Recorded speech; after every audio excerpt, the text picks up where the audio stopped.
चोपडा तालुक्यात वादळी वाऱ्यासह गारपीट, मका पिकाचे मोठे नुकसान. चोपडा तालुक्यात गेल्या आठवड्यात वादळी वाऱ्यासह पाऊस आणि गारपीट झाल्याने तालुक्यातील शेतकऱ्यांचं मोठ्या प्रमाणात नुकसान झालेलं आहे.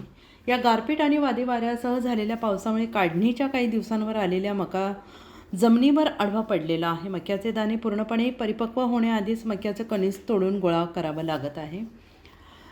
मजूर लावून मक्याचे कणीस तोडण्या एवढी मजुरी देण्याची परिस्थिती नसल्याने शेतकरी घरच्या घरी जेवढं शक्य आहे तेवढे कणीस तोडत आहेत. वादळी वारा आणि गारपीट यामुळे मक्याचा चारा पूर्णपणे खराब झाला असून तो विक्री योग्य राहिलेला नाही आणि त्यामुळे लागलेला खर्च निघणार नाही अशी परिस्थिती शेतकऱ्यांवर ओढवली आहे. आपलं पूर्ण शेताचं पूर्ण नुकसान झालं बाई.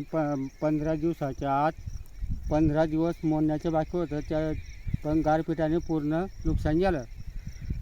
पूर्ण मका होता. पूर्ण मका होता. म्हणजे आता त्याचं उत्पन्न काही येईल का याचं? उत्पन्न डायरेक्ट 20% घटून गेलं त्याचं. अच्छा.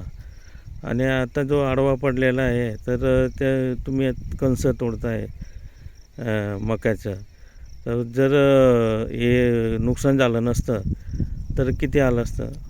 मला बिघाला 25 क्विंटल येणार होता, पण आता 10 क्विंटल पण येणार नाही. 10 क्विंटल येणार नाही. नाही म्हणजे तो लागलेला खर्च तो लागलेला खर्च पण तो पण निघणार नाही. नाही. त्याहून तर आम्ही मजूर लावला नाही, घरचे घर महिनाभर मोडू त्याला.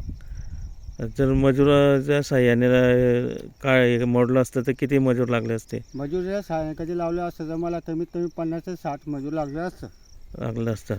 परंतु आता परिस्थिती नाही. परिस्थिती नाही. मग घरच्या घरचे आम्ही मोडू आता त्याला मोडू. अच्छा.